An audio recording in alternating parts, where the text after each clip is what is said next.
Bonjour, je suis le docteur Fadel Saïbou et je vais vous parler de l'imagerie en neurologie infantile qui joue un rôle clé dans le diagnostic, le suivi et la prise en charge des pathologies congénitales ou acquises.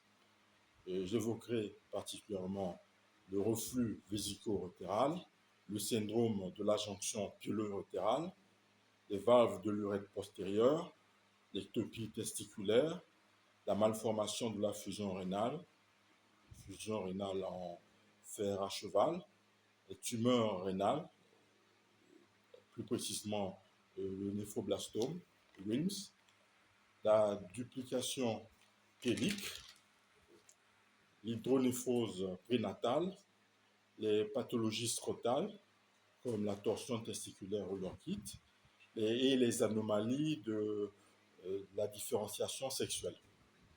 Donc, pour le reflux vésico-urétral, à l'échographie, on peut ne rien remarquer, c'est tout est normal, ou il peut avoir une dilatation des voies urinaires, les urétères ou le pylon notamment.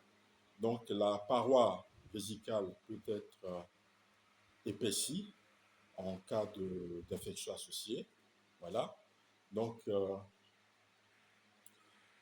la cystographie rétrograde est le gold standard et permet la classification par grade, c'est-à-dire on a le grade 1 où le reflux est limité à l'urtère, le grade 2, le reflux atteint le bassinet sans dilatation, le grade 3, il y a une dilatation modérée des, des voies urinaires, le grade 4, il y a une dilatation importante avec tortuosité, le grade 5, il y a un reflux massif avec dilatation majeure.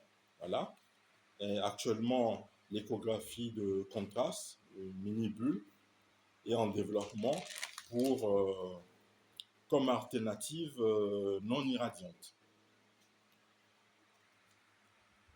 Pour le syndrome de la jonction pieulo-urétérale, à l'échographie, on remarque une dilatation pieulo-urétérale et une dilatation pieulo-calicielle isolée, c'est-à-dire que l'urtère n'est pas visible.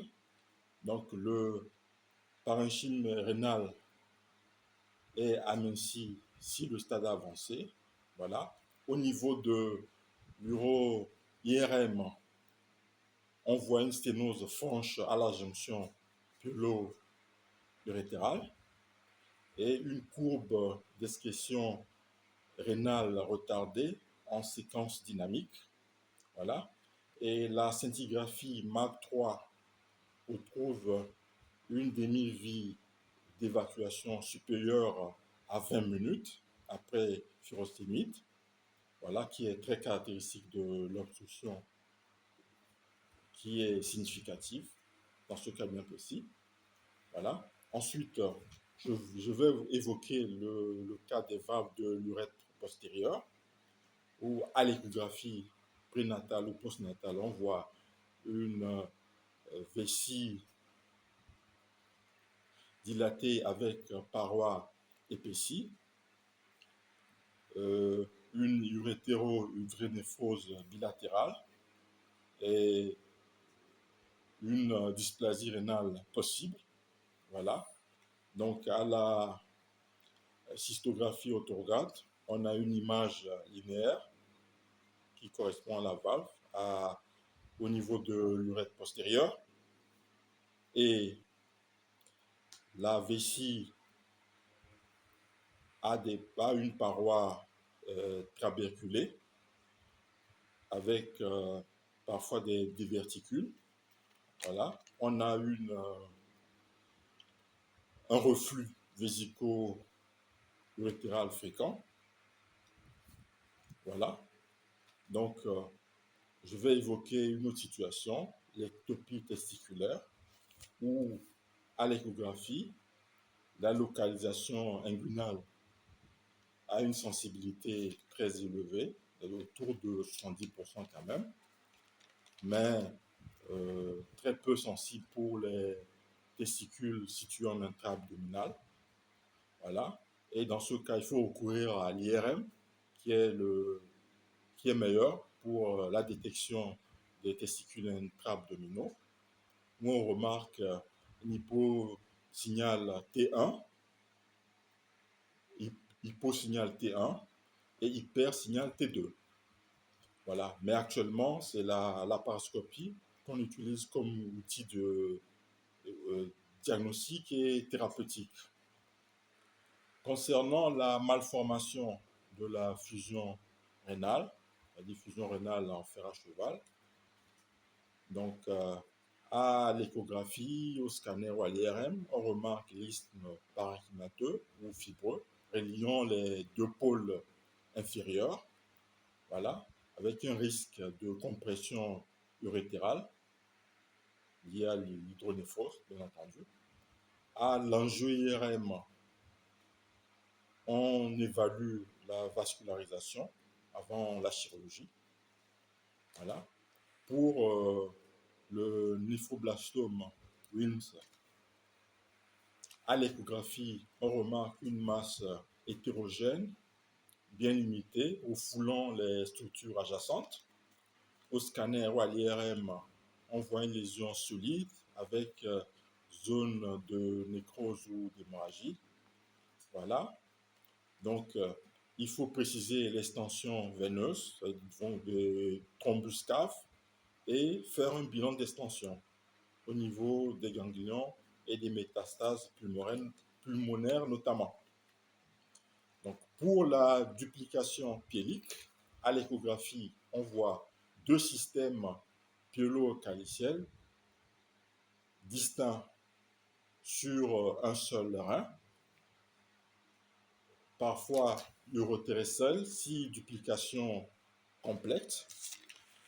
Et cette situation est confirmée à l'uro-IRM, où on voit non seulement la duplication, et on remarque également l'insertion urétérale anormale, voilà, ou ectopique. Donc pour l'hydronéphose prénatale, donc on se base sur la classification de la Société fœtale d'urologie. Donc au niveau du grade 1 et 2, donc on a une dilatation modérée du bassinet surtout. Voilà, c'est à partir du grade 3 qu'on voit une dilatation franche calicielle associée, et du grade 4 où on voit le parenchyme aminci. Donc ce qu'on fait, c'est qu'on fait une échographie à J3 et à 1 mois après la naissance, et une cystographie si suspicion de reflux vésico-urétéral. Concernant les pathologies scrotales, c'est-à-dire la torsion testiculaire ou l'orchite, entre autres, donc au niveau de l'échographie, pour la torsion testiculaire d'habitude, il y a absence de flux sanguin et testicules hétérogènes. Pour l'orchite, on a une hypervascularisation et épaississement scrotal. Donc pour l'appendice testiculaire torsadé, on retrouve un nodule hyperéchogène péritesticulaire. Concernant les anomalies de la différenciation sexuelle, donc à l'échographie pelvienne, on recherche l'utérus sous les gonades. Donc l'IRM permet de préciser l'anatomie des canaux de Müller-de-Wolf, et la génétique et la biochimie permettent d'avoir plus de précision sur le karyotype et le dosage hormonal. Donc ces derniers temps, dans le but de réduire les radiations, on a de plus en plus recours à l'IRM et à l'échographie de contraste. Donc il y a également un guidage péropératoire fait de fusion d'images échographie IRM pour la chirurgie mini-invasive. Je vous remercie.